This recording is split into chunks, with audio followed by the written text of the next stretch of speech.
ಶಾಸಕರ ಜೊತೆ ಎರಡನೇ ಹಂತದ ಸುರ್ಜೇವಾಲಾ ಸಭೆ ಎರಡನೇ ದಿನವೂ ಕೂಡ 1-to-1 ಸಭೆ ನಡೀತಾ ಇದೆ. ಇವತ್ತು ಕೂಡ ಮುಂದುವರಿಕೆ ಆಗುತ್ತೆ. ಕೆಪಿಸಿಸಿ ಕಚೇರಿಯಲ್ಲಿ ಈ ಒಂದು ಸಭೆ ಇವತ್ತು ಕೂಡ ಮುಂದುವರಿಯುತ್ತೆ. ಇಂದು 22 ಶಾಸಕರ ಜೊತೆಯಲ್ಲಿ 1-to-1 ಸಭೆ ನಡೆಸೋದಕ್ಕೆ ಮುಂದಾಗಿದ್ದಾರೆ. ಬೆಳಿಗ್ಗೆ 10:20ಕ್ಕೆ ಆರಂಭವಾಗುತ್ತೆ ಈ ಸಭೆ. ಧಾರವಾಡ, ಹಾವೇರಿ, ರಾಯಚೂರು, ವಿಜಯನಗರ, ಯಾದಗಿರಿ ಜಿಲ್ಲೆಗಳ ಶಾಸಕರು ಈ ಸಭೆಯಲ್ಲಿ ಭಾಗಿಯಾಗ್ತಾರೆ. ನಿನ್ನೆ 20 ಶಾಸಕರ ಜೊತೆಯಲ್ಲಿ ಸಭೆಯನ್ನ ನಡೆಸಿದ್ರು ಸುರ್ಜೇವಾಲಾ. ಇಂದು ಕೂಡ ಮತ್ತಷ್ಟು ಶಾಸಕರ ಜೊತೆಯಲ್ಲಿ ಸಭೆ ನಡೆಯುತ್ತೆ. ರಾಜ್ಯ ಕಾಂಗ್ರೆಸ್ನಲ್ಲಿ ಮ್ಯಾರಥಾನ್ ಮೀಟಿಂಗ್ ಮುಂದುವರಿದಿದೆ.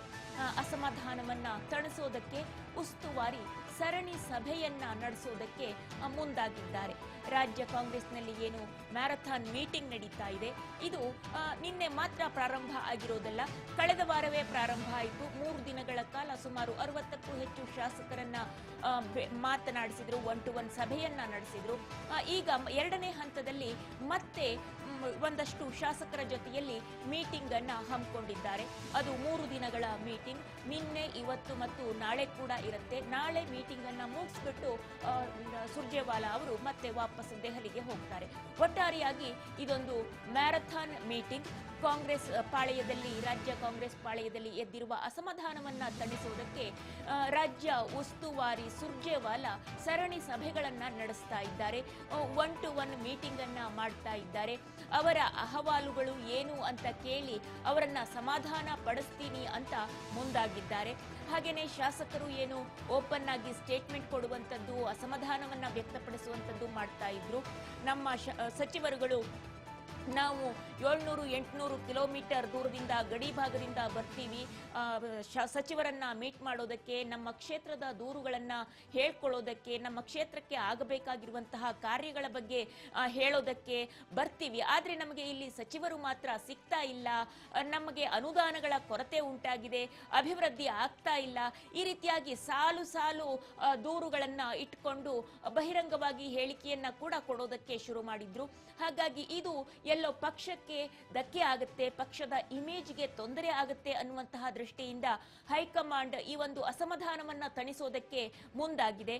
ಹಾಗೇನೆ ಕ್ಷೇತ್ರದ ಅಭಿವೃದ್ಧಿ ಕಾರ್ಯಗಳು ಯಾವ ನಿಟ್ಟಿನಲ್ಲಿ ಇದೆ ಅಂದ್ರೆ, ಮುಂಬರುವಂತಹ ಲೋಕಸಭಾ ಚುನಾವಣೆ ಆಗಿರಬಹುದು ಅಥವಾ ವಿಧಾನಸಭಾ ಚುನಾವಣೆ ಆಗಿರಬಹುದು, ಇನ್ನು 3 ವರ್ಷ ಇದ್ರೂ ಕೂಡ ಈಗಲಿಂದಲೇ ತಯಾರಿಯನ್ನ ನಡೆಸಿಕೊಳ್ಳೋಣ. ಮುಂದಿನ ಬಾರಿಗೆ ರಾಜ್ಯದಲ್ಲಿ ಬಂತು ಬರಬೇಕು, ಹಾಗೆ ಕೇಂದ್ರದಲ್ಲೂ ಬರುವ ಪ್ರಯತ್ನವನ್ನ ಮಾಡಬೇಕು. ಆ ನಿಟ್ಟಿನಲ್ಲಿ ಪಕ್ಷವನ್ನ ಬಲಪಡಿಸಬೇಕು, ಸಂಘಟನೆಯನ್ನ ಮಾಡಬೇಕು. ಆ ನಿಟ್ಟಿನಲ್ಲಿ ನಿಮ್ಮ ಕಾರ್ಯ ಏನು, ಹಾಗಾದ್ರೆ ನಿಮ್ಮ ಕೊಡುಗೆ ಏನು, ಅದನ್ನು ಕೂಡ ಕೇಳೋದಕ್ಕೆ ಮುಂದಾಗಿದ್ದಾರೆ ಕಾಂಗ್ರೆಸ್ ಹೈಕಮಾಂಡ್ ನಿಂದ. ಅದಕ್ಕಾಗಿ ಸುರ್ಜೇವಾಲಾ ಒಂದಷ್ಟು ಪ್ರಶ್ನಾವಳಿಗಳನ್ನೇ ರೆಡಿ ಮಾಡಿ ಇಟ್ಕೊಂಡಿದ್ದಾರೆ ಅನ್ನುವಂತಹ ಮಾಹಿತಿ ಕೂಡ ಇರುವಂತದ್ದು. ಹಾಗೆ ಶಾಸಕರು ಕೂಡ ಅದನ್ನೇ ಹೇಳ್ತಾ ಇದ್ದಾರೆ. ಒಂದಷ್ಟು ಪ್ರಶ್ನಾವಳಿಗಳನ್ನ ಇಟ್ಕೊಂಡಿದ್ದಾರೆ ಅವರು, ಅದೇ ನಿಟ್ಟಿನಲ್ಲಿ ಪ್ರಶ್ನೆಗಳನ್ನ ಕೇಳ್ತಾ ಇದ್ದಾರೆ ಅಂತ ಹೇಳಿ. ಇನ್ನು ಅಸಮಾಧಾನ ಎಷ್ಟರ ಮಟ್ಟಿಗೆ ತಣಿಯುತ್ತೆ ಗೊತ್ತಿಲ್ಲ.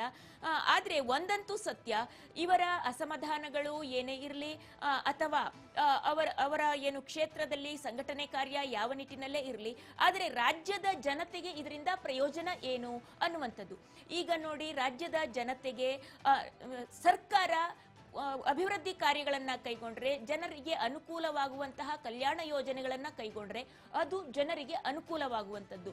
ಅದು ಬಿಟ್ಟು ಅದು ಬಿಜೆಪಿ ಆಗಿರಬಹುದು ಅಥವಾ ಕಾಂಗ್ರೆಸ್ ಆಗಿರಬಹುದು ಅಥವಾ JDS ಆಗಿರಬಹುದು, ಇನ್ಯಾವುದೇ ಎಡಪಕ್ಷಗಳಾಗಿರಬಹುದು, ಅವು ತಮ್ಮ ಪಕ್ಷದ ಬಲವರ್ಧನೆ ಮಾಡಿಕೊಳ್ಳೋ ನಿಟ್ಟಿನಲ್ಲಿ, ಮತ್ತೊಂದು ನಿಟ್ಟಿನಲ್ಲಿ, ಅಥವಾ ಅವರ ಅಸಮಾಧಾನವನ್ನ ತಣಿಸೋದಕ್ಕೆ ಅಂತೇಳಿ ಸಾಲು ಸಾಲು ಸಭೆ, ಸರಣಿ ಸಭೆ ಇದೆಲ್ಲವನ್ನು ಮಾಡಿಕೊಂಡ್ರೆ ಜನರಿಗೆ ಇದರಿಂದ ಯಾವ ಪ್ರಯೋಜನವೂ ಇಲ್ಲ.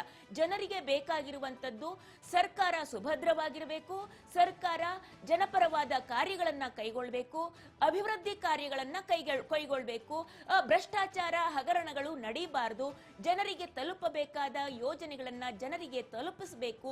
ಇವಿಷ್ಟೇ ಜನರಿಗೆ ಬೇಕಾಗಿರುವಂತದ್ದು.